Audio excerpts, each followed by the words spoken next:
ज्ञानदेव नाम का एक मोची रहा करता था। ज्ञानदेव गांव की सड़क के किनारे बैठकर आने जाने वाले लोगों के जूते सिया करता था और उसका 8 साल का बेटा बिट्टू बूट पॉलिश किया करता था। बिट्टू स्कूल भी जाया करता था।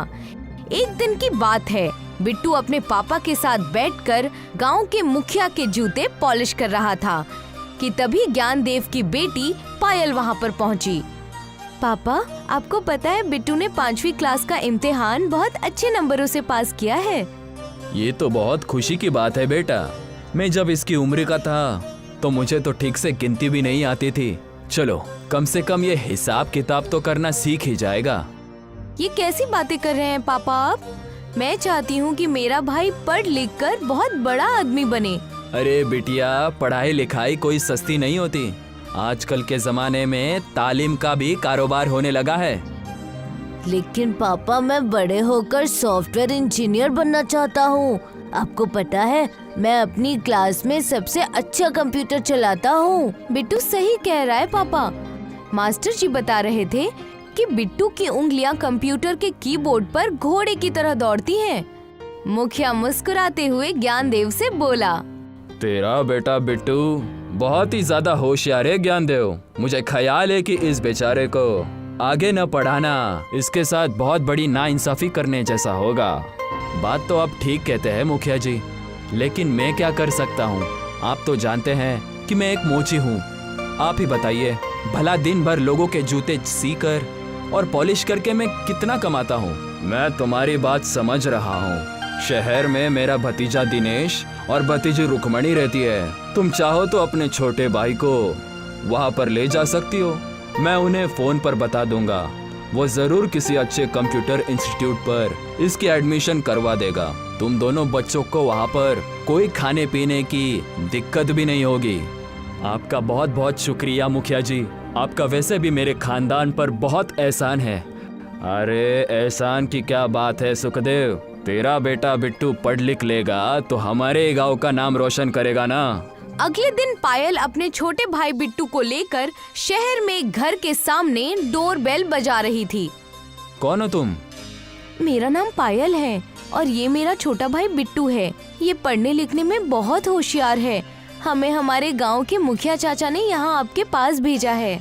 अच्छा अच्छा, तो तुम ही पायल हो और ये तुम्हारा छोटा भाई बिट्टू है। मेरा नाम दिनेश है। तुम दोनों के आने से पहले चाचा जी का मेरे पास फोन आ गया था। तुम दोनों बाहर क्यों खड़े हो? अंदर आ जाओ। पायल अपने कपड़ों की गठरी लेकर अंदर आ गई। अंदर आते ही उसकी नजर एक उसकी ही हम उम्र खूबसूरत लड़की पर पड़ी, जो बहुत ही महंगे कपड़े पहने हुई थी। ये मेरी छोटी बहन है, रुक्मणी। ये कौन है भैया? ये पायल है और ये उसका छोटा भाई बिट्टू।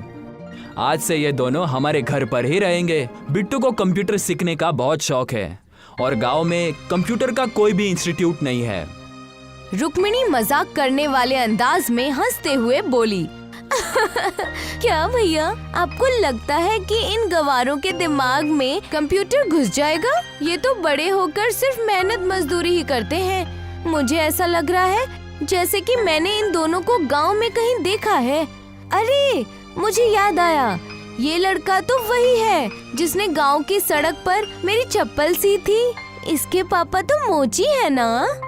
चुप हो जाओ रुक्मणी, तुम्हें इस तरह से मेरे गांव के लोगों की बेइज्जती करने का कोई हक नहीं।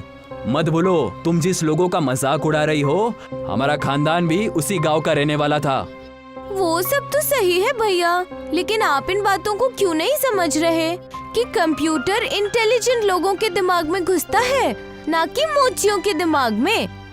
इतना बोलकर रुक्मिणी कमरे के अंदर चली गई।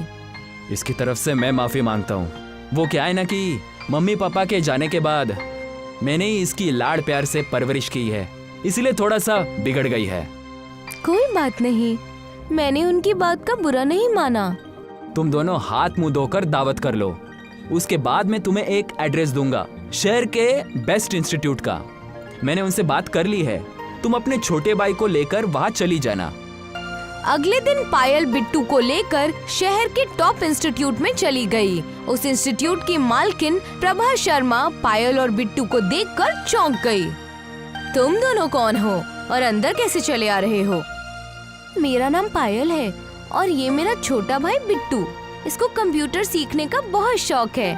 ये बहुत अच्छा कंप्यूटर चलाता है। कंप्यूटर के कीबोर्ड पर इसकी उंगलियां घोड़े के जैसे दौड़ती हैं। बस ज्यादा तारीफ करने की कोई जरूरत नहीं है। वैसे तुम दोनों के कपड़े देखकर तो मुझे ऐसा बिल्कुल नहीं लग रहा कि तुम दोनों ने कभी कंप्यूटर की शक्ल भी देखी होगी। कंप्यूटर मैं नहीं, मेरा छोटा भाई सीखना चाहता है। अपने आसपास के बच्चों को देख रही हो? ये सब शहर के टॉप कॉन्वेंट स्कूल के बच्चे हैं और बहुत ही रईस खानदान से बिलोंग करते हैं। मुझे लगता है कि तुम्हारे पापा ने तुम्हारे छोटे भाई को किसी सरकारी स्कूल में पढ़ाया होगा, वो भी कहीं से पैसे उधार लेकर। ये सच है कि मेरे पापा बेहद गरीब हैं। वो मोची हैं और मेरा भाई उनके काम में उनका हाथ भी बटाता है, लेकिन वो जितने अच्छे जूते पॉलिश करता है उससे कहीं ज्यादा अच्छी कीबोर्ड पर उंगलियां चलाता है। पायल की बात सुनकर प्रभा शर्मा हंसने लगी। तुम्हें पता है लड़की कि कंप्यूटर सीखने के लिए घर में एक लैपटॉप का होना बेहद जरूरी है। क्या तुम्हारे भाई के पास कोई लैपटॉप है? नहीं, हमारे पास तो लैपटॉप नहीं है। हमारे इंस्टीट्यूट का एक रूल है, हम उसी बच्चे को कंप्यूटर की क्लास देते हैं जिस बच्चे के पास एक अच्छा लैपटॉप हो, और वो भी एप्पल का।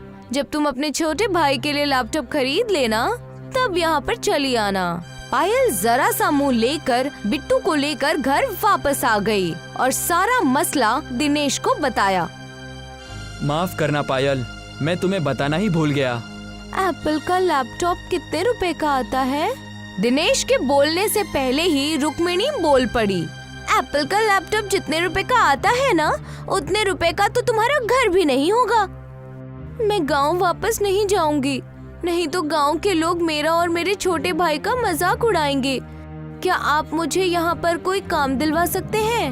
मैं दिन रात मेहनत करूंगी और अपने छोटे भाई को एक लैपटॉप दिलवाऊंगी। दिनेश ने पायल और बिट्टू को एक दुकान पर काम पर लगवा दिया। पायल और बिट्टू दिन रात मेहनत में जुट गए। कुछ महीनों बाद पायल ने बड़ी मेहनत से 10,000 रुपए की रकम जोड़ ली और वो अपने छोटे भाई के साथ एक लैपटॉप के शोरूम के अंदर पहुंच गई। ए लड़की, तुम अंदर कैसे चली आ रही हो? मुझे एक लैपटॉप चाहिए अंकल, वो भी एप्पल का। तुम्हें पता भी है कि एप्पल का लैपटॉप कितने रुपए का आता है? 1 लाख रुपयों का। क्या तुम्हारे पास इतने पैसे हैं? 1 लाख रुपए तो नहीं है मेरे पास अंकल। हाँ, मैंने अपने मेहनत से 10,000 रुपए जोड़े हैं। मैंने सुना है कि शहर में चीजें इंस्टॉलमेंट पर भी मिल जाती हैं। दुकानदार पायल को देखकर समझ चुका था कि वो गांव की है और वो एक बेईमान और बदमाश दुकानदार था। ठीक है, तो मुझे 10,000 अभी दे दो और कल आकर लैपटॉप ले जाना। पायल ने बड़ी मासूमियत से उसे पैसे दे दिए। अगले दिन जब पायल बिट्टू को लेकर उस दुकानदार के पास गई तो दुकानदार ने उसे धक्के देकर बाहर निकाल दिया। यहाँ से निकल जाओ। मुझे कुछ याद नहीं कि तुमने कौन से पैसे मुझे दिए थे। 10,000 रुपए तुमने कभी अपने जिंदगी में देखे हैं? चलो निकलो। पायल रोती हुई सड़क पर बैठ गई कि तभी उसके पास एक बुजुर्ग आदमी लैपटॉप हाथ में लिए हुए आकर बोला। क्या हुआ बिटिया, तुम यहाँ पर रो क्यों रही हो? पायल ने मासूमियत से रोते हुए सारा मसला उस आदमी को बयां कर दिया। ये लो, तुम अपने भाई को तब तक ये मेरा लैपटॉप दे दो।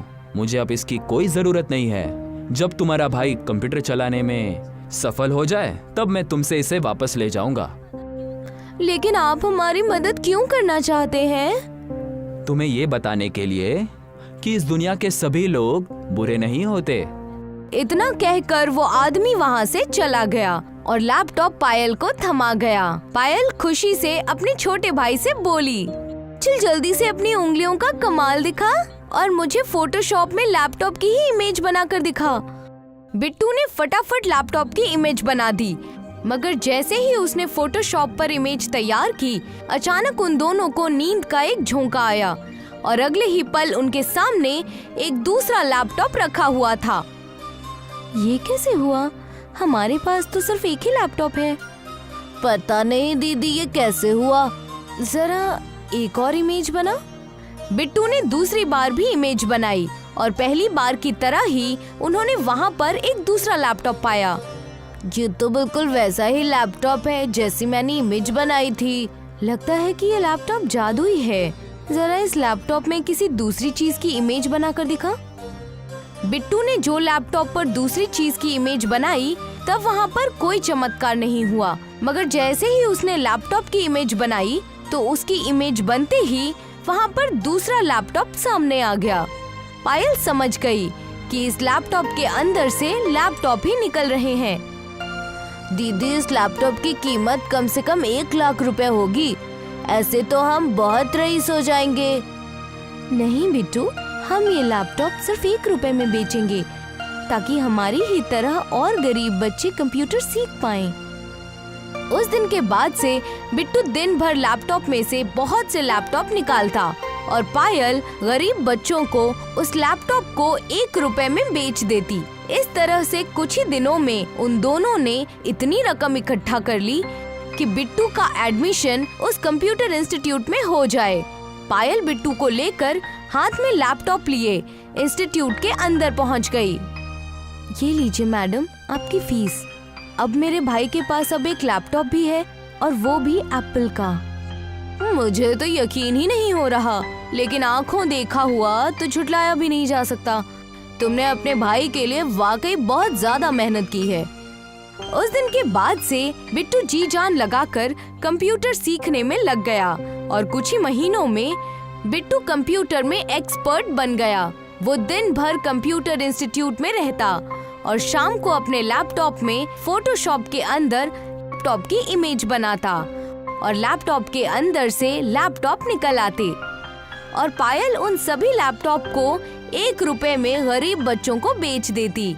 कुछ दिन बाद बिट्टू को विदेशी कंपनी में कंप्यूटर सीखने का ऑफर मिल गया और यही बात रुक्मिणी और दिनेश को बिल्कुल भी पसंद नहीं आई।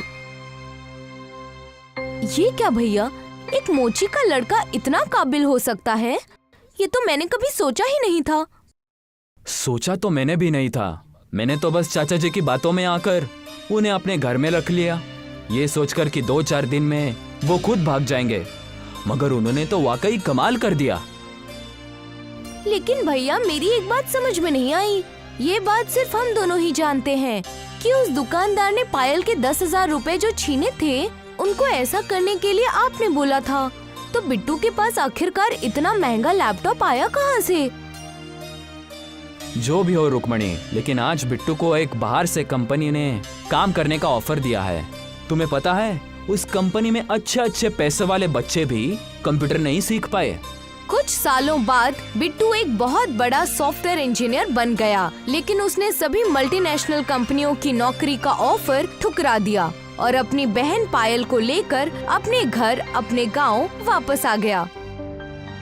मुझे तुम पर नाज है बेटा, लेकिन मेरी समझ में नहीं आता कि तुमने इतने महंगी नौकरियों के ऑफर ठुकरा क्यों दिए। पापा, मैं अपने गांव में ही एक कंप्यूटर का इंस्टीट्यूट खोलूंगा और अपने गांव के सारे बच्चों को एक लैपटॉप दूंगा। मैं चाहता हूं कि हमारे गांव के सभी लोग तरक्की करें। आने वाला दौर कंप्यूटर का ही है। मुझे तुम पर नाज है बेटा। बिट्टू ने अपनी बहन के साथ मिलकर गांव में ही बहुत बड़ा कंप्यूटर इंस्टीट्यूट खोला और हर बच्चे को एक लैपटॉप सिर्फ 1 रुपए में बेचा। अब गांव के सभी बच्चे कंप्यूटर चलाने में एक्सपर्ट हो चुके थे। एक दिन बिट्टू रात में उस लैपटॉप में फोटोशॉप में लैपटॉप की इमेज बनाकर लैपटॉप निकाल रहा था कि तभी वही आदमी वहां पर पहुंच गया। अरे, आप तो वही हैं जिन्होंने मेरी बहन को ये जादुई लैपटॉप दिया था। अगर आपने उस दिन ये जादुई लैपटॉप नहीं दिया होता तो मैं इस मुकाम पर कभी नहीं पहुंच पाता। मुझे पता है। तो क्या आप अपना लैपटॉप वापस लेने आए हैं? नहीं, तुमसे पहले मैंने इस लैपटॉप को न जाने कितने लोगों को दिया था, लेकिन वो सब के सब लालची निकले। तुम पहले आदमी हो जिसने इस लैपटॉप का सही इस्तेमाल किया। आज से ये लैपटॉप तुम्हारा हुआ, लेकिन आपने अपने बारे में कुछ बताया नहीं। कुछ बातें हैं जो इस दुनिया में खुफिया ही रहनी चाहिए। बिट्टू, ये समझ लो कि मालिक ने मुझे तुम्हारी मदद के लिए भेजा था। इतना कहकर वो आदमी वहाँ से चला गया और बिट्टू आज भी 1 रुपए का ही लैपटॉप बेचा करता है।